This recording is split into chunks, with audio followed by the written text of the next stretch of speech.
exploring Wigan's lost railways and its lost industry. Hello and welcome to another working title, Rediscovering Wigan's Lost Heritage. I'm not sure, still working on it anyway. Now, if you remember, one of the early videos, if not the pilot, was done looking down the railway line here. Martland Mill, formerly known as Gus. The sign has actually been made visible again recently. And yeah, a lot of stuff went on down there. But did you realise, and I didn't, just how many pits there were in Wigan?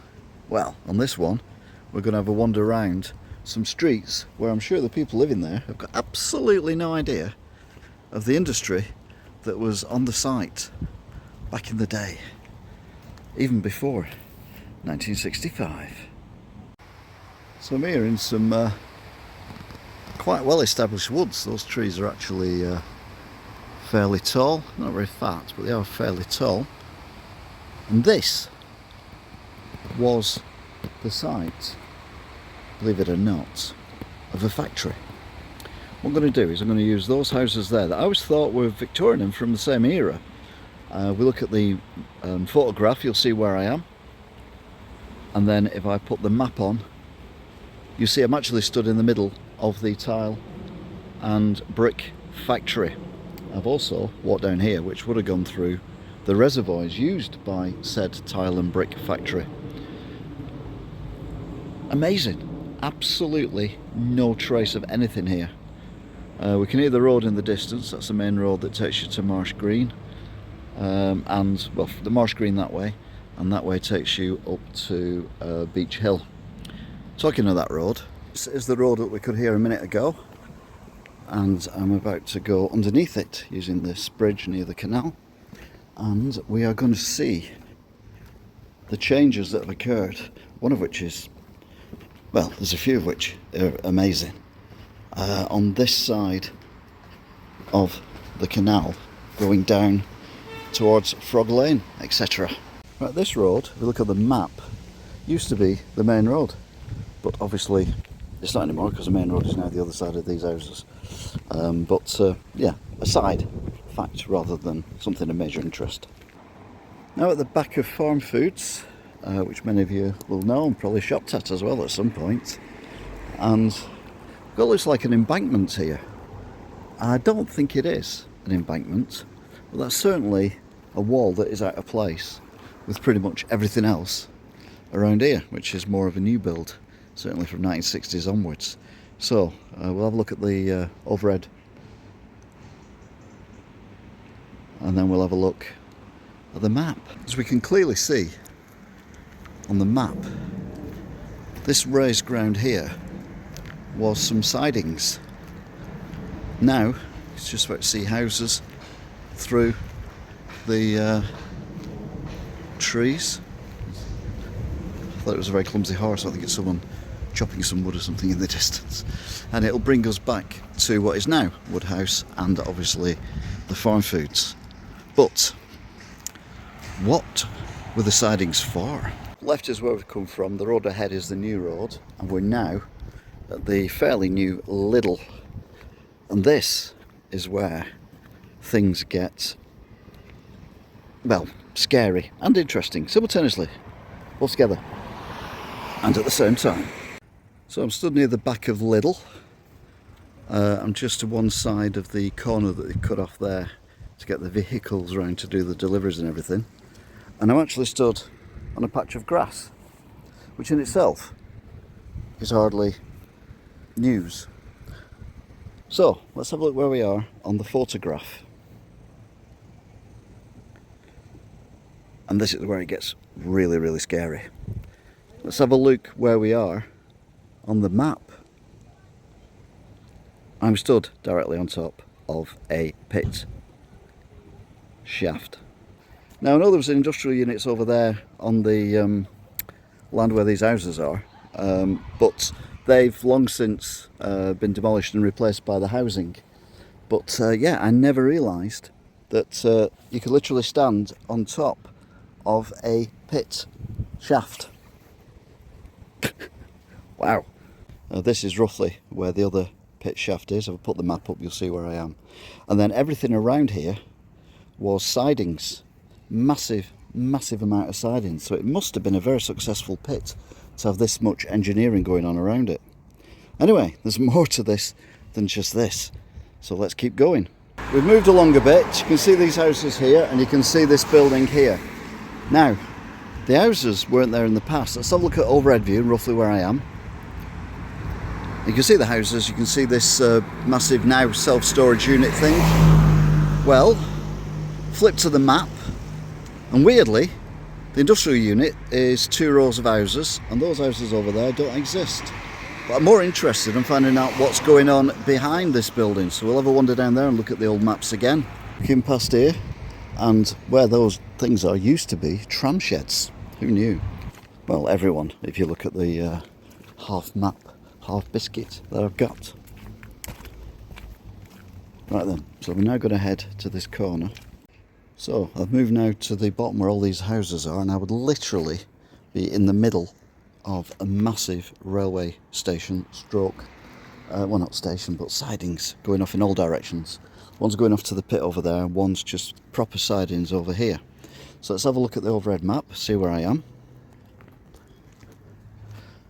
And then we'll have a look at the map and see where we are. So back to now, and you can see all these buildings here are fairly modern, ergo been built long before or long after the railway lines went.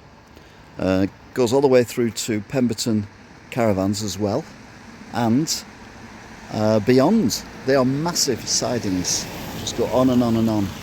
And those 2 rows of terraced houses, they ended here, but obviously no sign of them now. Here we are near what is Pemberton caravans, or leisure homes, or whatever they're called nowadays. And if you look on the photograph, you can see where we are. We've got these 2 long sheds here, which have got nothing to do with anything. In fact, there was nothing here.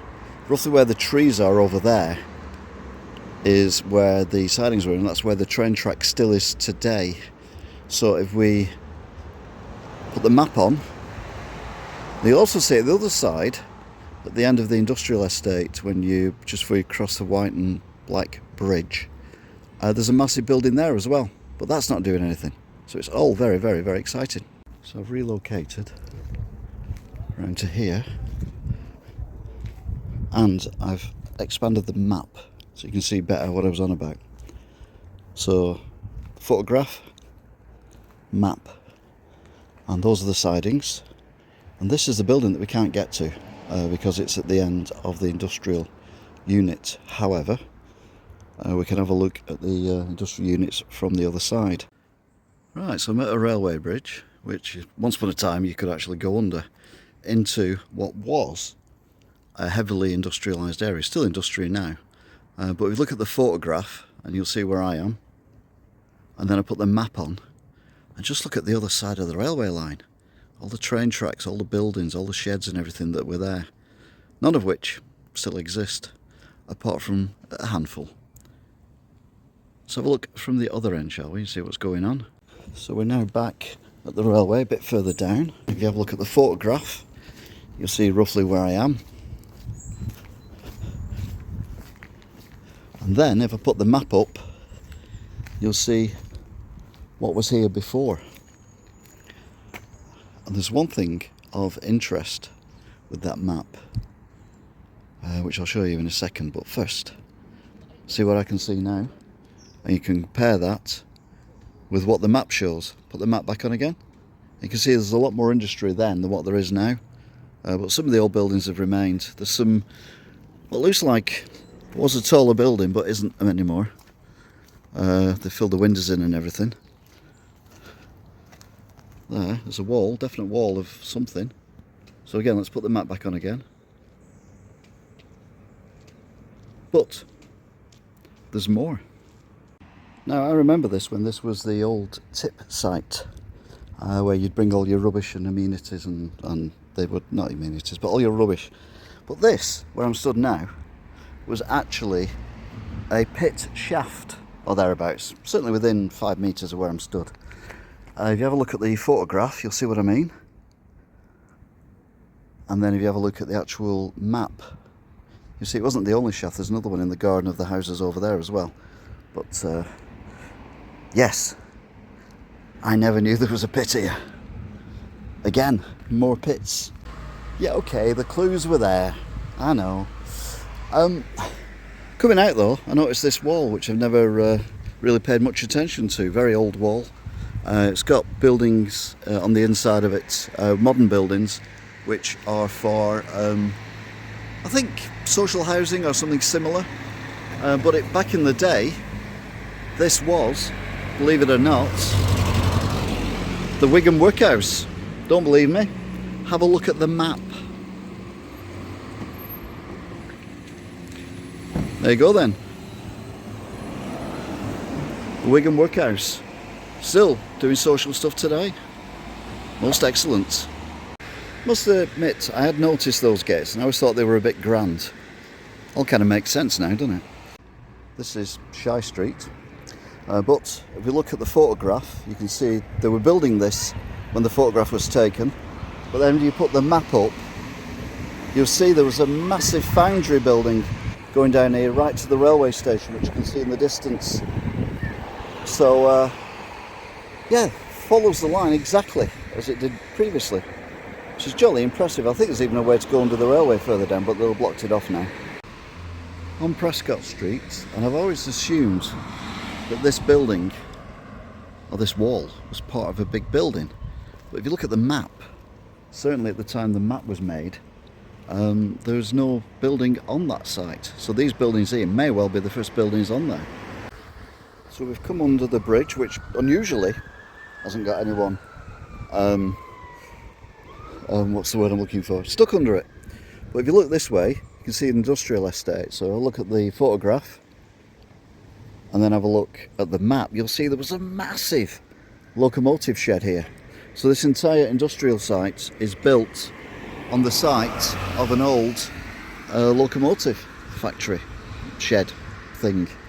Who knew? So I just walked down Miry Lane and it just seems to be all scrapyards now, but there was nothing there before. This road didn't really exist. I can only assume that the industrial unit we were looking at before, where that wall was, possibly was accessed only from underneath the railway bridge. Yeah, that surprised me. Anyway, I'm going to cross over the canal now at the black and white bridge. We're going to see what has changed from that view. Well, that's roughly where we'll end this as well. We are at the end of the walk. Covered quite a large area and a lot of industry as well. I'm currently on the black and white bridge, and if we look at the overhead photograph, you can see where I am. I'm looking at the industrial units on this side. If I flip to the map, you'll see obviously a lot more buildings, but also the fact that I'm now stood in the middle of the canal. Because if we come back to real time, that's the old crossing there where that narrow bit is on the canal. That was the old bridge back in the day. Anyway, that's it. Hope you've enjoyed it. Don't forget to like, share, tell your friends, subscribe, put them on Facebook pages, whatever. Let's get the word out there that we are looking at the history's past. We'll go further afield, we will cover a lot more as well, but in the meantime you've also got Wigan Walks, Wigan Watch, as well as playlists for this working title, Wigan's Lost Heritage, whatever working title thing. Anyway, thanks for watching. See you again soon. Until then, goodbye.